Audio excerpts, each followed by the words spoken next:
Hi everyone, Shane R. Monroe here. Today we're going to look at companion apps, that is, applications that you could run on Windows that might make your C64 Ultimate life a little bit more enriched.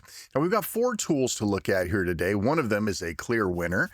The others may have some redeeming qualities, but you'll figure it out by the end of the video. All right, Ultimate 64 Manager is the only one that doesn't require an install, so we're going to start there. Now, this tool is interesting in nature. It looks kind of like a file manager, left and right panes, local on the left, Ultimate 64 on the right, but we are disconnected, so we can't really do anything. There's a lot of things down here that show us potential things we might be able to do, like pause or resume, reset, reboot. There's some quick actions that may be disk related. I see something about mounting. This actually has some exciting prospects, so let's dig into it. Under settings, you'll need to enter the address of your C64, which you probably already set up in one of my other videos. And if you connected correctly, you'll see a nice green connected at the top. No device, no disks mounted, whatever. So we are definitely connected. And let's just try these really basic things first. It says something about a reset. Does that work? I see no reset working. Failed to get the device info. Let's try a reboot. Doesn't seem like anything's going on over there. Let's disconnect and reconnect. All right, now it's definitely showing a device ID here. I just went and reset the 64. I probably had something running. Let's check it out now. Reset does indeed reset the machine. That's awesome. How about a reboot? Also works. Very nice. So now we can actually go and look at some of the other settings and see what else we can do. Now there's an interesting pause and resume here. We're going to look at that when we actually have something worth pausing and resuming. But for now, let's move over to Video Viewer. Now, this is supposedly tapping that Vic video stream that we talked about on another video. I did everything that I could to try to get this set up and working. Maybe I just did something wrong, but I could not get it working, so we're going to skip that. But I do want to pause on this tab to show you this command prompt. So you can actually enter Commodore 64 basic commands right here, and they'll get sent over to the Commodore 64. So I could type 10, print, hello, I better not use a shift, hello from MonroeWorld. Hit send, probably hit enter too. There it is. It's over on the Commodore 64. How great is that? Okay. And then, of course, you know where we're going next. 20, go to 10. Send. Okay. And now we'll execute run. Let's see if that actually works. That's okay. So that's kind of cool, right? You could sit here and enter basic code, maybe copy and paste it. All of that could be fun. Now look at this pause and resume. Now that we've got something running, we can actually see if it pauses and or resumes. Let's hit pause. Wow. Pause and resume actually seem to work. All right. So that's kind of cool. So you could do some rather interesting things with pause and resume, right? I don't think I can send a break though. So I guess I'm going to have to just reset the unit to get us out of that screen. All right, perfect. So that's this tab. Let's go over to the music player. This is where I really had some high hopes here because the concept of sort of a remote jukebox would be amazing, right? Where I could just set up a whole bunch of SID tunes, maybe shuffle them and send them on over to a real Commodore 64 SID chip and have them play, right?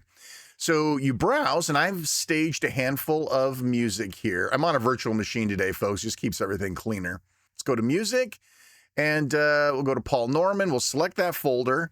Bam! All the SID songs came up for Paul Norman. Okay, that's cool. All right. So I have play, stop, previous, and next. So I'm assuming some sort of playlist of 12 files. Okay, so I have them all. Let's just see if I can just click one of them. And then hit play. Okay, that's cool. What if I hit next right now? We'll go to Chernobyl. It does. Forbidden Forest. Now here's a problem. See how it says song 1 of 1? Forbidden Forest has like 12 songs in this SID, so you can't go to a different song inside the SID. That's a restriction that's kind of sucky. But this is pretty cool. And I'm assuming shuffle and repeat do exactly what they say. Unfortunately, stop doesn't work. I don't know what it is about stop and SID players, but they seems to be broken across the board. We're going to be seeing more of that later. So you can select a different one and hit play, but you can't stop. That's unfortunate. So useful, but maybe it's but maybe its usefulness is a bit more limited than I'd hoped. So let's reset so we can get rid of the music in the back. Okay, now onto the file browser. This is where we have some promises of excitement. So over here on the left, we have our local file system. So let me go to my Ultimate Files folder. Oops, oh, you only click once and it just takes a minute. Dang it. Okay, so there we go. All right, so let me go to Image Files. Or maybe you do double click. Nope, just one click, one click. All right, so we have a bunch of checkboxes, which means we can multi-select, which is great because I see some copy back and forth. So where is my 64U? Well, it's using what may be Ultimate 64. That's the standalone board of the Ultimate 2 cartridge location versus the new official Commodore 64 version. So I'm going to hit this root. Here we go. Flash, SD, temp, USB 2. Perfect. That's where all my stuff is stored. These are all single clicks, by the way. It's very confusing. I'll end up double clicking into something. All right. And then let's see. What do I have over here? Let's just stay here right on the root. And let me see if I can just do a quick copy of a handful of files. Does that work? So it's uploading 3 files via FTP. So you probably have to have FTP turned on for this. Yes, the 3 files copied over. That's perfect. Now, what if I wanted to move something like this over here? There's no checkboxes. So I'll just select it. There doesn't seem to be any selectors going on. So what happens if I just hit copy? It did copy it. What happens if we try to move it back? Looks like it overwrote. Okay. Well, I mean, so back and forth works, but I don't understand. Let's go into Newbies here. And let's say that I wanted to copy a bunch of these Newbies over here. There's no checkboxes. Let me see. I'll just try clicking them. Blender, Borg, and Creepy. Maybe they're highlighted and I can't see it. It's taking its time. Downloading. These are 16 megabyte files. I do notice that FTP on the 64 Ultimate is extraordinarily slow. 16 megabytes over my network should be blindingly fast. But unfortunately, whatever they're using or however they're doing it, it's actually very slow. So maybe this was a bad test to do. Okay, so it said downloaded Creepy Plants REU. Was that true? I don't see it yet. So where is it? Did it work? Let's go up and then back in. Well, something went wrong here. So I'm starting to feel like maybe this file copying thing, maybe better stick with a basic FTP client. Now, what about remote mounting of disks? That's clearly that's what they're telling us we can do, right? Mount on drive A, and let's see. So we have read write and read only. What if I click on that? Mount failed, request failed with status 412. Okay, so what if I check mark it and hit mount read write? Request failed. So I guess remote mounting doesn't work either. And that means probably none of this is going to work either because those are for mounted disks. So yeah, I guess maybe this is very much tuned to the Ultimate 64 or Ultimate 2 cartridge. So even though it does connect and it does have some functionality, I'm thinking that the use case for the Commodore 64 Ultimate is limited, although we could probably get a little bit of mileage out of this music player, which is pretty neat. All right, our next tool is something that we have to install, which is Acid 64 Player. Now, playing SID music locally on your machine is relatively easy. There's a number of tools you can get out there that'll let you play SID music locally. Even with an emulator, you could do that. But this tool is a little bit different.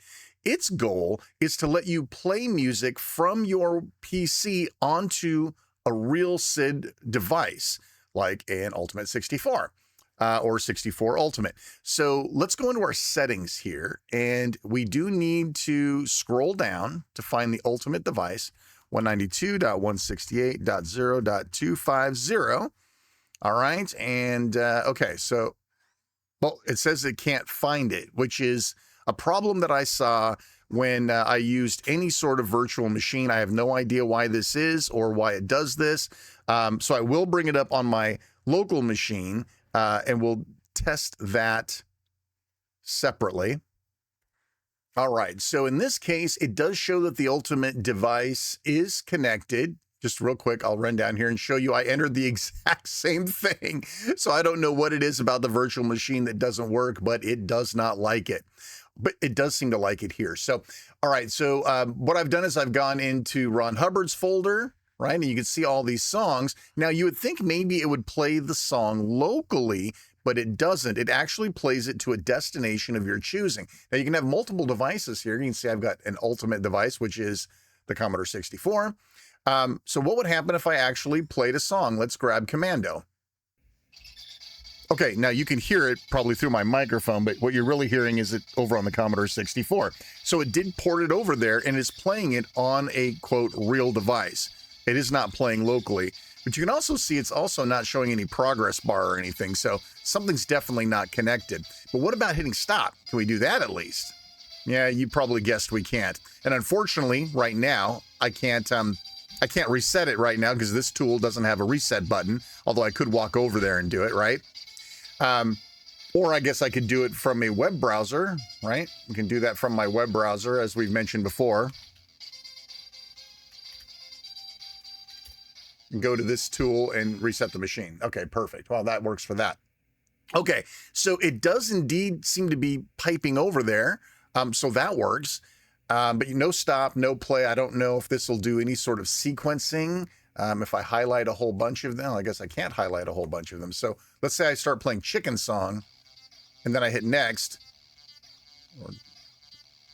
Oh, see, look at that. The device got dropped. Okay, that's weird. Let me hit next again. Oh, wait. Okay. What happened? I just lost the device again. So whatever this... Oh, wait, there it's back again. Well, crap. It's not working. It keeps dropping the device in the middle of the song. So I'm guessing that this is... Oh, it did update the voices for a while, and then it dropped. So I'm guessing, again, there's a problem with using this particular tool with the new Commodore 64 Ultimate versus maybe one of the machines it was actually made for. So once again, let's go in and I'll do a manual reset here.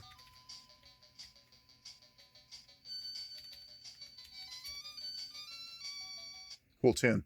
All right. So yeah, that did not go as we'd hoped. I'd say the usefulness of the Acid 64 player is even lesser so than the last app. So, well, okay. Well, listen, like Billy Bob Thornton said, they can't all be winners, right? Let's look at disk imagery. Disk imagery is a disk image tool. All right. Okay. Well, it's pretty easy to install. All right. So now that it's installed, nothing happened. It didn't run anything. Is there something we can actually run here? Disk imagery. Okay, well, let's run it. Oh, it brings up a little file window, which looks like a basic web browser. Okay, or a basic file browser. Okay, so let's jump into, where's my stuff? It's on C, right? Is there an up in here? Where's up? There's no up. Okay. I guess I'll do this by hand. All right, that's fine. C. Ultimate video. Oops. What's going on here? I can't double click. Bad file manager here, folks. Let's go into image files. Okay, so we have some image files in here. Let's open this up a little bit. Okay, so here we go. So here's nib.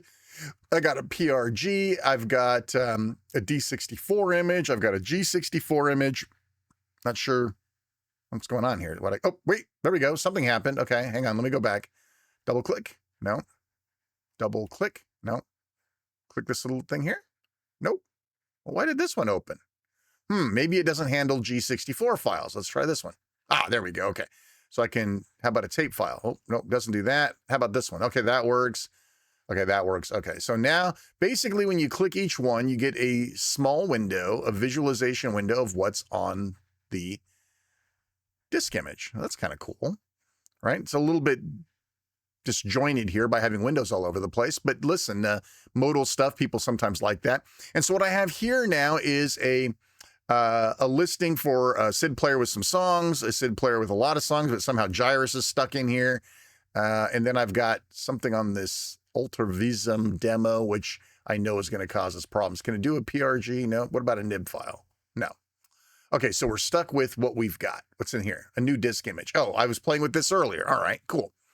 So on here I have Bohemian Rhapsody. I have the Raid over Moscow. All right, so, okay. So what can we actually do now that we have all these open? Can I double click an MUS file or anything like that? I can rename, it looks like.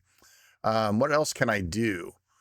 I can create a new image. I can open a new browser, save the image. Looks like there's some copy pasting, add a separator. That's cool. Format the disk, run program. Somehow I think that that's not going to work without like an emulator setup. Yeah. Okay. Of course. All right. That's fine. So you have to set something up. Maybe that would work out. And then, warp copy. Oh, there's some other stuff in here. Share files in NetDrive. I don't know what NetDrive is, but I'm assuming is there some sort of a setup. All right, so what can we do with this thing? Can I move files up and down, right? So one of the big reasons that I might want to go into a disk image is to reorder stuff, right? Because I want SID player to be the very first file on here, so I can use a load star, comma 8, comma 1 versus load SID player, comma 8, comma 1, right? So can I grab this and move it around? Let's see. Oh, already exists. So it must assume that I need to drag to another window. Okay. So I can bring whoops, can I bring Airwolf up here? I can, but I can't seem to reorder anything. It just assumes that a drag is a copy. So maybe there's a way of doing a drag that I'm missing, but I'm not seeing it. If I could drag, this would actually be a whole lot cooler. But since I can't drag and drop inside of the disk image, basically you're sort of relegated to moving files around, which isn't bad. That's cool. If you need to do that sort of thing, then this definitely does the trick. This also actually injects itself sort of into the OS a little bit. I did want to show that because I think this is important. So if you are in a images scenario, and let's say I've got this Gyrus, you see it right now, it's got a little icon now with it. If I were to bring up a preview window, I actually see a D64 icon. So that's kind of cool. There's some sort of an association now. And if I right click it, let's see, is there a send to, let's see, open.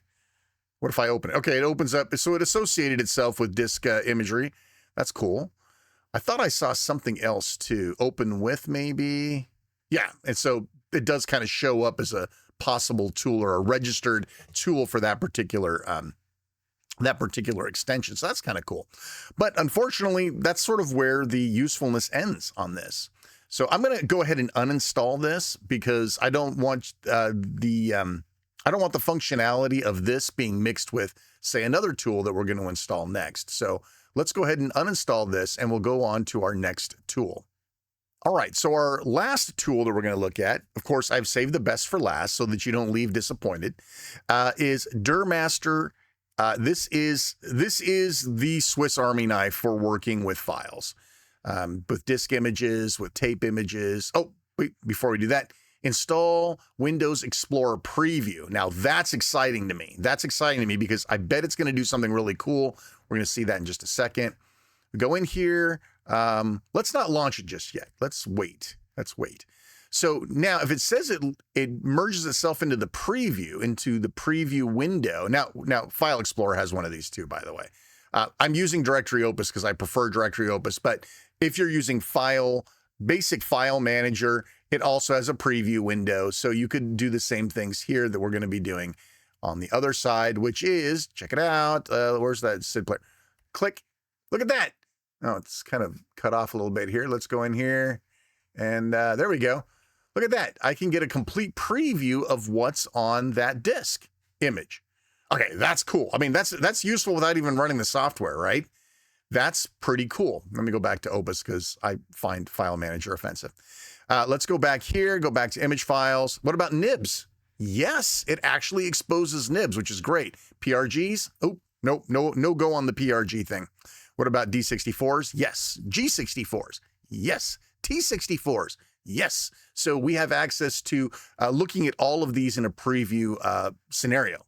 Absolutely fantastic. All right. So now let's go run the software. Durmaster. All right. What do we got? All right. So we run Durmaster. I'll kind of center this. I'll open it up a little bit. All right. So we have this very simple window. Maybe because of an association, maybe we can just double click one of these guys and it will open in that software. So let's double click this. Oh, how's disk imagery still there? I thought we removed that.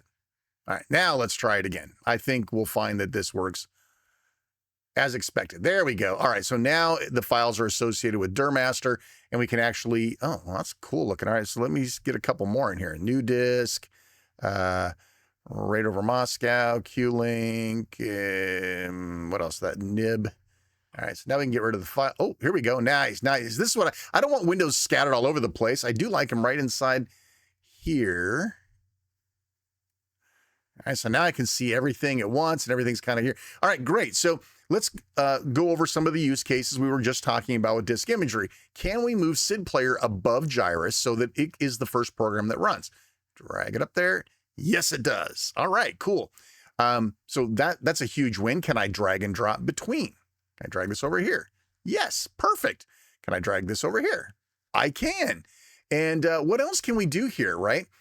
So one of the cool things that I've seen on certain disks is having these sort of dividers in between games, right? This happens to have something that's sort of built in. It's a separators. So I can add a separator. Oops, wrong one was tagged. I want this one. All right, and then I can take that separator and move it between SID player. And can I delete Gyrus? Yes. All right, perfect. And I'm going to delete a couple more of these. I only want a few songs on this disk, right? Perfect. All right, so I've got a separator now. Yeah, this is actually kind of cool. This is what I would want. I want to be able to open up a brand new disk, right? So we can do disk, new, D81, because I want a lot of space. Get rid of these separators. And then I want to just fill this guy to the max, right? Can I multi-select? I can. Yes. All right, let's multi-select these. Yes, right? So we can build disk images. We can move things around. This is like literally the cream of the crop for managing these sorts of things. I can move things off of tape files. Perfect. So this is great. This is really the tool that makes the quality of life with the C64 Ultimate great. It is a tool that lets you manage your tape images, your disk images. There are some restrictions, right? You can't write to nibs. You can't write to G64 disk images, but you can read from them. And there's a handful of other tools that if you want to dig more into, that you can. You can do some things like monkeying with the BAM and changing file sizes, renaming disks and IDs. There's that BAM editor I was talking about. You can change the font size too, which is probably what I should have opened with here, right? So that you can make this bigger. You can see it a little easier if you have a high DPI monitor. But yeah, there's a whole bunch of stuff you can do. Of course, Durmaster's website will help tell you all the good stuff. But yeah, this is, this is literally like your Swiss Army knife of dealing with images for your D64. You can't obviously FTP over and grab a disk image, alter it, and then copy it back. If you thought you were clever, right, you could try to open from your FTP. I know, because I tried this because, I'm clever. So if we go here into our file name, ftp://192.168.0.250, that actually works. And you're going, I beat the system. I got this. So let's grab this, and it will open. Perfect. Now, if you alter this thing, it doesn't save back, though. That's the problem. So you can alter this all you want. Let's say we take that file off and you try to save it, and it doesn't work, right? It still says that it hasn't saved. It couldn't save. It can't copy back. So if you want to use FTP, copy the files down locally first, make your alterations, and then send them back. All the same, though, this is a fantastic tool. This is the companion tool you should be using. Maybe the other tools in time will mature to the point where they will include the new Commodore 64 Ultimate and not just the original ones from Gideon. But for now, this is the tool. Durmaster is what you want, all free of charge. All of these tools are free, by the way. And these will definitely make your Commodore 64 life a lot happier. Listen, I hope you like what we're doing here. If so, like, subscribe, hit the bell. You guys know what to do. I'm Shane R. Monroe. Thanks so much for watching. Take care. We'll see you next time.